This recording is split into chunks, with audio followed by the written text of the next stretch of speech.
Oke guys, hari ini kita akan bahas tentang strategi hadapi biaya pesanan Rp1.250 di Shopee ya. Dan ini berlaku mulai besok alias 20 Juli 2025 karena video ini diupload tanggal 19 Juli 2025. Jadi akan ada 4 strategi yang sudah saya lakukan. Kalau misalnya teman-teman mau ikut strategi saya, teman-teman bisa tonton video ini sampai habis ya. Karena strateginya ini tuh bukan awur-awuran guys ya. Dalam artian ini tuh semuanya berdasarkan data kita. Karena misalnya kalau kita mengambil keputusan tanpa didasari data, nanti yang ada keputusan kita itu bisa ngawur. Contohnya saja kita adanya biaya pesanan 1.250 ini, terus kita mau ganti harga gitu ya, atau kita mau naikkan harga produk kita.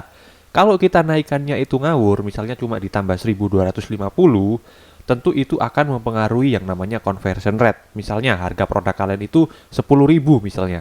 Kalau kita naikin jadi 11.250, itu sudah naik belasan persen. Kalau harga dinaikin belasan persen, pasti akan membuat konversi itu bisa jadi buruk atau jelek. Yang pertama adalah membuat pembukuan keuangan yang rapi. Karena apa? Karena dengan memiliki pembukuan keuangan yang rapi, kita bisa mengetahui laba rugi kita dan juga profit produk kita. Dengan taunya kita dengan profit produk, itu kita bisa mengetahui lagi yang namanya ROAS aktual sama AOV aktual. Nah, ini juga nanti yang akan kita bisa jadikan data untuk mengambil keputusan seperti menaikkan harga atau mungkin menaikkan AOV. Jadi penting banget untuk mempunyai pembukuan yang rapi. Nah, ini saya ada, kalau saya sendiri biasanya pakai tools saya ini ya yang saya buat sama tim. Ini laporan laba rugi gitu ya, dan di sini juga ada beberapa rasio keuangan seperti AOV aktual dan lain sebagainya. Pakainya gampang, cara pakainya cuma tinggal isi ya data produknya. Jadi mulai dari nama produk, terus SKU. Kalau misalnya SKU kalian nggak rapi, kalian cukup isi yang nama produk saja. Habis itu nanti diisi HPP produknya ya. Setelah diisi, di sini data produknya. Selanjutnya kita tinggal isi yang namanya ini, data order ya guys. Nah, data order ini kita bisa isi dengan order complete atau pesanan selesai yang ada di Shopee Seller Center. Jadi kita tinggal masuk aja gitu ya ke toko kita. Nah, ini kita langsung ke pesanan saya, terus ke pesanan selesai. Di sini kita tinggal export aja. Ya, misalnya kita mau tahu profit bersih kita itu di bulan Juni misalnya. Maka kita bisa download laporan pesanan selesainya ini tuh dari bulan Mei dulu ya. Terus kita export. Nah, ini ditunggu dulu. Kalau misalnya udah di-download, silahkan di-download gitu ya di sini. Selain bulan Mei juga teman-teman bisa ambil yang bulan Juni juga ya. Jadi di bulan Juni juga di-download juga. Jadi ada 2 pesanan selesai yang harus di-download. Dan nanti setelah kalian download, kalian bisa isi di sini ya. Karena saya di sini udah download ya yang order complete, maka saya tinggal buka saja ini order complete-nya. Ini yang bulan Mei ya. Nah, saya ini tinggal copy aja ya. Ini sampai paling pojok terus sampai paling bawah. Jadi saya tinggal copy aja. Terus saya paste di sini. Nah, bulan Mei udah saya paste. Selanjutnya yang bulan Juni ya, saya tinggal paste juga. Oke, tinggal di copy aja. Habis itu kita paste di bawahnya ya dari bulan Mei ini. Jadi kita langsung paling bawah. Nah, terus kita paste di bawahnya sini. Sip, ini udah saya paste ya yang di bulan Juni order complete-nya. Nah, selanjutnya kita tinggal isi yang data dilepas guys. Nah, data dilepas ini tuh diisi penghasilan saya ya, yang di bulan Juni. Jadi kalian pergi ke Seller Center lagi, habis itu kalian scroll ke bawah dan kalian masuk ke menu penghasilan saya. Nah, ini ya, keuangan penghasilan saya. Terus kita rubah di sini tanggalnya ya. Kita pilih yang bulan Juni, karena kita kan mau tahu profitnya yang di bulan Juni. Tanggal 1 sampai tanggal 30. Setelah itu kita ekspor juga ya. Nah, nanti kalian tunggu, kalau misalnya udah, kalian bisa langsung download. Karena saya udah download, jadi langsung saya buka aja ya Excel-nya ini. Nah, ini dia laporan penghasilan sayanya tadi ya. Nah, ini kalian pergi ke tab income ya. Setelah itu kalian copy yang ini ya guys. Jadi ini kalian copy yang sampai baris nomor 6 ini, sampai paling pojok ya. Habis itu sampai paling bawah. Nah, terus kita tinggal copy aja. Habis itu kita isi dari depan ya, paling atas. Dan kita bisa paste langsung di sini. Nah, kalau udah di paste seperti ini, kan kelihatan di sini nanti laporan penghasilannya tuh ya. Udah otomatis kelihatan ya. Jadi hanya dengan memasukkan data order atau order complete-nya, terus juga memasukkan income sudah dilepas gitu ya, otomatis nanti akan langsung bisa melihat profit bersihnya itu berapa guys ya, atau laba bersihnya itu berapa. Nah, di sini ada total pendapatan. Total pendapatan ini adalah total setelah produk kalian itu udah dipotong pesanan-pesanan yang dibatalkan ya, atau yang di cancel. Terus ini total biaya adminnya ya, ada sekitar segini. Nanti akan kelihatan total penjualannya. Jadi si total pendapatan dikurangi ini, dikurangi biaya admin, jadinya segini. Terus ada HPP ya, ini HPP selama 1 bulan produk-produk yang udah statusnya selesai tadi ya kan. Dan setelah dipotong HPP, kurang lebih laba kotornya jadi segini, 15 juta ya. Nanti kalian tinggal bisa masukin aja kalau ada biaya operasional ya, seperti biaya iklannya berapa, gaji karyawannya berapa, sama kalau ada tagihan listrik misalnya ya di kantor, atau biaya operasional lainnya. Kalian tinggal input aja di sini guys ya, input biaya operasional. Nah, ini ya. Tinggal kalian tambahin aja kalau misalnya ada biaya operasional. Tapi yang pasti di sini kalian bisa ngelihat ya, laporan penghasilan kalian itu berapa selama 1 bulan. Banyak seller kan yang pembukuannya itu nggak rapi ya, saya lihat itu. Dia nggak tahu profit dia sebulan itu berapa, dia nggak tahu guys ya. Dan ini tuh bener-bener profit bersih ya, yang memang masuk ke saldo kita ya. Jadi bukan pesanan yang baru dikirim, atau mungkin pesanan yang baru dapat ya, pesanan yang baru dibuat. Tapi ini pesanan yang bener-bener udah selesai dan saldonya udah masuk ke rekening kita. Jadi total salah satu toko saya ini kurang lebih 15 juta ya. Ini tapi belum dipotong biaya operasional. Dan inilah yang disebut dengan laba rugi ya, laporan laba rugi guys ya. Nah, enaknya juga di sini kita langsung bisa ngelihat ada rasio-rasio keuangan. Jadi ROS aktual ya. Ini ROS aktual kalau misalnya kita ada biaya iklan gitu ya. Ini katakanlah biaya iklan saya itu selama 1 bulan Juni ya, misalnya ya. Kita kasih 1 juta deh ya. Nah, terus nanti akan muncul di sini ya, ROS aktualnya itu berapa gitu ya. Ini karena biaya iklannya kecil banget dibandingkan omsetnya, jadi ROS aktual saya itu sampai 250 kali ya. Dan ini benar-benar memang ROAS aktual ya guys. Jadi bukan ROAS yang cuma dari pesanan yang tadi cancel atau mungkin yang retur ya. Ini benar-benar ROAS yang pesanannya udah selesai. Jadi benar-benar aktual. Selain itu kita bisa ngelihat juga si AOV aktual. Nah, ini penting juga ya, karena nanti salah satu strategi biar kita bisa menghadapi biaya pesanan ini, kita harus tahu AOV aktual kita itu berapa. Jadi kalian minimal punya laporan laba rugi ya. Kalau saya biasanya pakai tools yang saya buat sendiri. Dan kalau kalian mau juga pakai tools ini, kalian bisa langsung aja beli toolsnya ya. Karena ini saya jual toolsnya, dan karena nggak mudah ya bikinnya itu. Jadi saya jual dengan harga cuma 1 juta saja. Ini baru launching ya toolsnya. Kalau nanti semakin banyak orang yang beli dan pakai, tentu akan saya naikkan. Karena tools ini sangat membantu ya, supaya bisa tahu laporan laba rugi kita dan juga data-data yang akurat untuk mengambil keputusan ke depannya ya.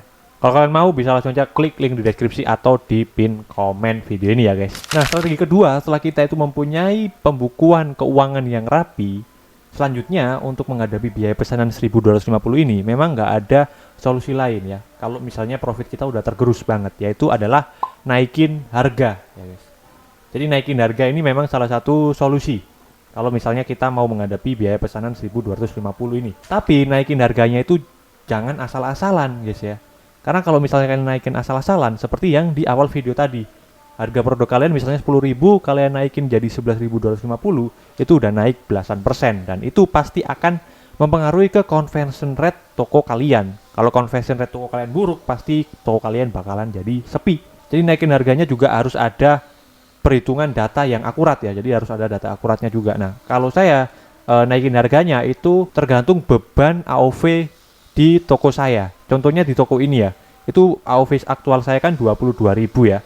Jadi 1250 dibagi 22.000 ini kurang lebih kan 5% guys ya. Jadi total beban saya itu 5%. Dan sebenarnya di sini juga sudah saya buatkan ya rumusnya di biaya pesanan selesai ini. Jadi kita tinggal isi aja. Ya, di sini udah ada beban biaya pesanan kita itu berapa persen, dan nanti kita bisa tahu harga baru kita itu berapa gitu ya. Nah, misalnya di sini nama produk saya ya, misalnya produk A. Terus harga jual saya sekarang itu katakanlah adalah 22.500 ya. Nah, otomatis di sini akan dikasih tahu ya, harga jual barunya itu adalah 23.756 guys ya. Jadi lebih tinggi dibandingkan 1250 ya kalau harganya segini ya. Karena berdasarkan beban AOV-nya ya. Jadi bukan ditambah 1250, tergantung beban biayanya. Contoh lagi ada produk B. Nah, harga jualnya adalah katakanlah 70.000 gitu ya, harga jual sekarang ya. Nah, kira-kira kalau mau naikin jadi berapa? Coba ya kita cek. 70.000. Nah, ini otomatis di sini kelihatan. Berarti naikinnya itu 73.907 ya. Jadi bukan 1.250. Karena beban biaya pesanan kita itu cukup tinggi ya, 5%. Kalau kita produknya cuma dinaikin 71.250, itu profit kita akan tergerus banyak, guys ya. Jadi di sini akan ada perhitungan harga lama dan juga harga jual baru. Udah terisi otomatis. Kalian tinggal isi nama produk, terus harga jual sekarang nanti akan otomatis keisi. Harga jual barunya itu berapa. Jadi ini benar-benar berdasarkan data ya, yang akurat, bukan cuma asal-asalan langsung ditambah 1.250. Dan strategi yang ketiga adalah menaikkan AOV. Ya, karena kalau misalnya saya cuma naikin harga, itu terlalu berat juga ya, akan membuat conversion rate saya itu turun. Ya, kalau saya naikin harganya terlalu ekstrim seperti ini. Jadi saya harus menurunkan beban biaya pesanan ini dengan cara adalah menaikkan AOV-nya, guys ya. Jadi si AOV saya yang 22.000 ini saya harus naikkan. Minimal mengurangi beban biaya pesanan saya itu menjadi 4% saja ya. Nah, itu juga salah satu caranya untuk meningkatkan AOV kita dan menurunkan beban biaya per pesanannya di toko kita. Itu kita bisa pakai voucher ya, salah satunya. Nah, bikin vouchernya juga nggak asal-asalan ya, nggak asal-asalan ngasih diskon berapa dan ngasih minimal pembelian berapa. Jadi harus ada perhitungannya juga. Nah, di sini saya ada rumusnya juga, guys ya. Jadi kita tinggal input aja kira-kira target beban biaya kita mau berapa persen gitu ya. Di sini saya kan sebelumnya 5% nih target beban biaya pesanan saya. Maka saya mau jadiin 4% ya turunnya. Jangan banyak-banyak karena kalau nanti kebanyakan juga vouchernya nggak jalan, guys ya. Jadi saya maunya 4% nih untuk beban biayanya ya, yang sebelumnya 5% menjadi 4%, biar makin berkurang, biar nggak banyak-banyak. Dan biar harganya nggak dinaikin terlalu banyak juga gitu ya. Nah, diskon maksimalnya misalnya saya mau ngasih 5% misalnya ya. Nah, berarti AOV yang harus saya naikkan ya, itu adalah 32.000, guys ya. Karena AOV saya sebelumnya kan 22.000 ya. Maka yang bisa kita lakukan saat kita itu membuat voucher toko, itu adalah kita setting ya diskonnya 5% dan minimal pembeliannya adalah ini, 32.895, guys ya. Ini saya contohkan ya, langsung ke seller centernya aja buat voucher. Jadi biar si AOV kita itu makin tinggi, kita bisa bikin voucher toko ini ya langsung. Nama vouchernya katakanlah up AOV. Ini misalnya kita buat time-nya 1 bulan. Nah, setelah itu di sini ya, presentasi diskonnya kita bisa langsung 5%. Nah, diskon maksimalnya adalah kita tinggal cek aja di bawah sini, 1.645 ya. Sip, setelah itu minimal pembeliannya tadi yaitu ini 32.895. Habis itu kuota pemakaiannya di sini terserah ya, kita bisa atur lah 5.000 misalnya ya. Nah, langsung kita bisa klik langsung konfirmasi. Dan ini tujuannya tadi untuk meningkatkan AOV di toko kita dengan voucher yang berdasarkan data beban biaya pesanan kita ya, supaya tetap jadi 4%. Jadi itulah strategi ketiga yang bisa kalian lakukan adalah dengan meningkatkan AOV, dan salah satu cara untuk meningkatkan AOV adalah dengan membuat voucher. Sebenarnya ada cara lain ya, kayak contohnya cross selling ya, membuat combo hemat dan lain sebagainya. Cuma itu kalian pasti udah tahu lah semuanya ya caranya. Tinggal kalian pasang diskonnya juga dengan perhitungan tadi ya, jangan besar-besar si diskonnya itu. Biar beban biaya pesanan selesai kalian turun, bukan malah tambah naik. Dan strategi yang keempat untuk menghadapi biaya pesanan selesai ini adalah dengan cara mengganti atau menambah produk yang profitnya itu tebal ya, atau marginnya lebih tinggi. Karena nggak bisa dipungkiri kalau misalnya kita tetap menjual produk yang profitnya kecil, contohnya kayak punya saya ini tadi ya, ini kan produk saya itu net profitnya cuma 6,57% ya. Sedangkan beban biaya pesanan saya tadi bisa sampai 5,58% ya. Jadi saya cuma sisa nanti 1% doang, guys, profitnya. Kalau misalnya saya nggak naikin harga ataupun nggak meningkatkan AOV. Nah, salah satu solusinya selain naikin harga dan meningkatkan AOV adalah saya harus mencari produk baru atau mengganti produk yang sekarang ini dengan produk yang profitnya itu lebih tebal ya, atau marginnya itu lebih besar, supaya net profit margin saya itu lebih tinggi juga. Jadi itulah 4 cara yang saya lakukan ya, dan juga kalian bisa tiru strateginya adalah dengan pertama mempunyai pembukuan yang rapi. Ya, pembukuan keuangan yang rapi supaya kita bisa menentukan strategi kedepannya itu lebih akurat berdasarkan data. Dan yang kedua adalah dengan menaikkan harga. Tapi menaikkan harganya harus berdasarkan data juga di pembukuan keuangan kita tadi.